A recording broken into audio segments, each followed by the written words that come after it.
We just seen the most impressive haki ever from a One Piece character, and we can say that this is the strongest One Piece character ever existed by knowing how strong his Conqueror haki was shown in these panels. Joy Boy's Conqueror's haki is on a whole nother level.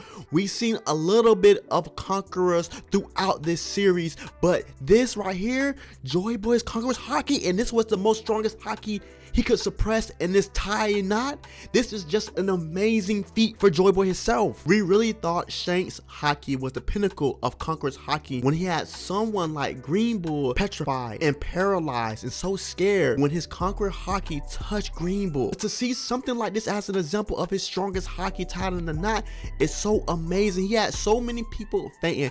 Joy Boy's Conqueror's haki level is on a whole nother level we have never seen before. He had so many Marines foaming out the mouth. He even had dogs sweating under her skin. He even made the 5 elders withdraw from their beast forms and all the way back to Mary Joyce. I don't know what powers the 5 elders was using to keep their body into one piece. We have to understand that they did not stand a chance against Joy Boy's haki. It is a theory that the 5 elders use astral projection so they can land on Earth and become these monsters. We see how they had to withdraw from these beast-like forms and end up on Mary Joyce, where Marcus Mars was waiting for the rest of them. I feel that Joy Boy directed his Conqueror hakis towards them because the simple fact we still don't know what their weakness is. But Joy Boy knew that he can defeat them, and maybe that he's seen their power and how their power actually worked. And this was something that would counter the 5 elders' power. Vast perimeter that Joy Boy haki surrounded was so amazing. It's like beyond a Yonko level of haki. We just literally seen the strongest person in One Piece haki, supreme haki, being shouted out through the corners of Egghead and even a far distance from the shores and surrounding seas of Egghead. And we even seen Emu have PTSD, like knowing that that is Joy Boy's haki. We seen this type of knot in Weatherworld where Nami actually spent her 2 years training, right? But it's something similar, but to have actually somebody conquer haki be a part of this gust of wind and this tiny knot, it's a crazy combination. And I feel like it's giving us more details on the whereabouts where Joy Boy actually resided and where he went during the Void Century. So there's so many details that Oda actually gave us in this chapter. But at the same time, we have to understand one thing: Joy Boy could have defeated the 5 elders. Think about what he had done in his generation. Even Roger wished he was part of Joy Boy's generation, maybe because how strong he actually was. One Piece actually have a few flashback moments, very sad moments, and I feel like Joy Boy, when we learn Joy Boy's history, is gonna be one of the most saddest moments in One Piece. This guy was the strongest person we have yet seen, right? So think about how he was defeated in this ancient war. It's yet to be said, but I think it's gonna be a sad story. How can you defeat somebody like this with haki like this? Even though it was his strongest haki, how can someone defeat somebody like him? It's also theorized that he definitely was betrayed in his own rank. So if he definitely was betrayed by somebody that he thought he can trust, that is such a sad moment. Like, we seen Kuma flashback, Law flashback, Nami's flashback, Chopper flashback. These are the top saddest moments in One Piece, and maybe Joy Boy's history, Joy Boy flashback might be even those. We all know Oda is a sucker for love, so think about Joy Boy flashback being the simple fact that it was a tale of love and betrayal. That is the pinnacle of drama and suspense that we actually need in One Piece. I would not be surprised if Joy Boy lover was Emu, being honest with you, bro. Everything's clouded right now, but everything is speculated. The simple fact that we don't know too much about the Void Century. But at the same time, we're gonna get the Void Century through somebody else's mouth and give us the whole detail entirely that we all need. And we have to talk about Emith, because of the simple fact that Emith would die hard loved Joy Boy. I feel like Joy Boy was there for his nakama. Everybody loved him. We see how Emith like wanted to be with him even after death. And I feel like Joy Boy seen things coming. Like I said, I don't know Joy Boy had clairvoyance, but Joy Boy was on hitting a lot of things. He was in his bag about things happening in the future. And Emith, they carried this with him because the simple fact is that Joy Boy will be with him even after death. Like, he wanted to be with Joy Boy even after death came on knocking on the doors. Like, that speaks volumes from somebody that is very kind, somebody that people worship, people actually wanted to follow in this series. That speaks volumes from a leader's standpoint. Person that we know now as Joy Boy was a great leader, loved by many, and I'm pretty sure missed by all. Think about what this did to the 5 elders. Like, they withdrew and went back on Mayor Joe. It's like, is this the weakness from the 5 elders? Because I don't think nobody can give you this. Nobody can give you this supreme haki like Joy Boy. And we see how Emu had PTSD.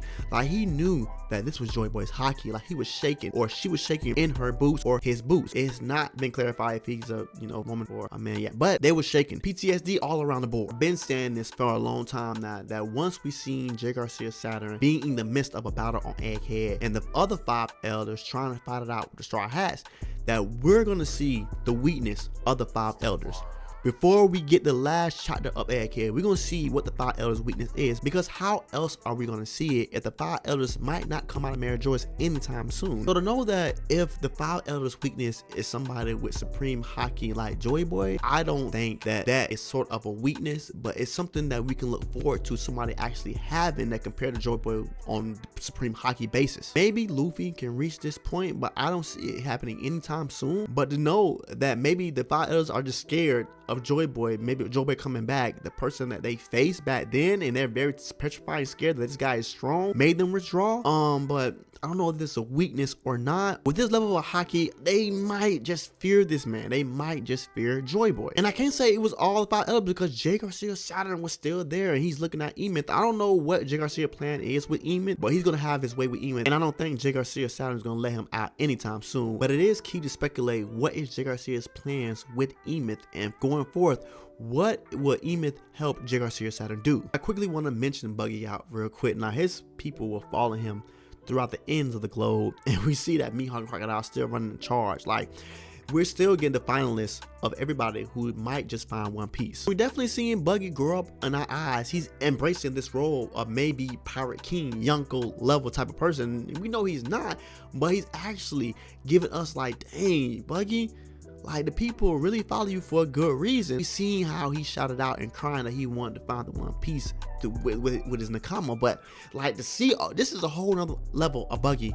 that we never seen before, and I'm kind of proud of him. But I just don't like the simple fact that his level of fighting is not there. But young Cole, Buggy is not there yet, and I don't think he's gonna be there anytime soon. And if you have been watching my channel for a while now, you know I do not like this Yonko Buggy thing, because his power level is not of a Yonko, right? We know that he has to man the territory, but the power level is all that matter. Who wants to follow behind a weakling? Like, Oda did it. It's fine. The other 3 Yonko are powerhouses. And then we have a small panel of Kalarina and BB talking, and BB actually wants to see Caribou. Like, we already know Caribou knows the whereabouts of 2 ancient weapons, and I already said it on King like on stream that which ancient weapon BB is going to get. Like, he has one in Wano, or he have Shirahoshi. Like, Luffy can only protect one. Luffy only could protect one. Which one will he protect? Will he protect Wano? Because even if they get Pluton out of Wano, that'd be a crisis on Wano. Or will he go back to Fisherman Island, try to save Shirahoshi? Like, leave a comment down below which one you think Luffy might have to save, which one benefit the other for Luffy's sake. This just give Blackbeard even more power. Like, he's in the forefront of actually finding One Piece, him and Shanks.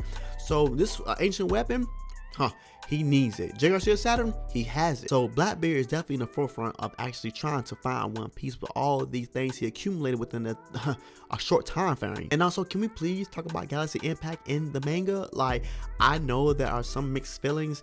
My feelings is this right here. My opinion is this right here. I think the anime overdid it, and we could not actually see the amount that surrounded Garp's fist when he used like real haki infused with Conqueror's haki coating to leave a huge fist inside a Beehive Island. Like, the Pirate Island was great. Animation was good, but like, the way it was suited in the manga, bro, like, Garp let off a huge Kamehameha wave fist and it pulverized things. Now, how the anime did it, I was not too much feeling it. I don't understand why they did all that. They could have had it simple and shine, just how the manga did it. Like it was a huge spirit bomb, a invisible spirit bomb that Garp unleashed on Pirate Island, right? But no, it wasn't that. It was like a atomic blast, right?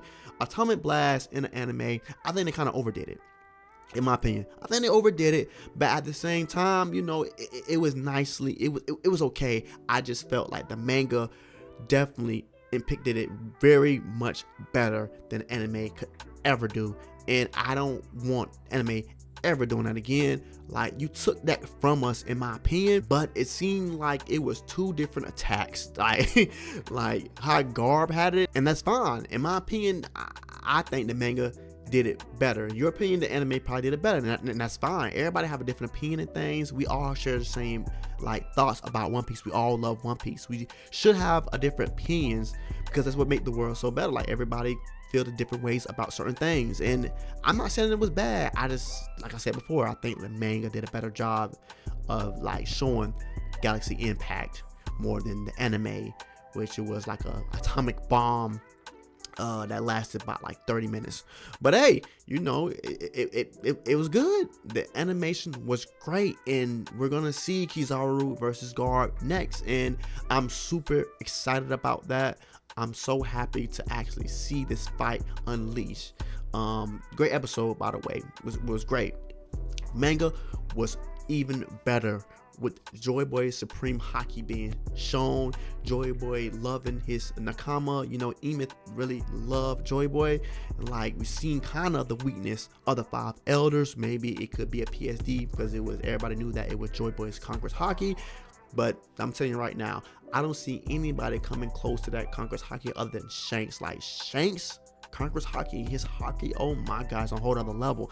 And Luffy need to be at that level before he can like really get to where he want to be at, right? After Pirate King and his future goal after being Pirate King, right? So great chapter, 10 out of 10, short but very good. Thanks for watching. Like, comment, subscribe to get more of me and more One Piece. Love you, love yourself.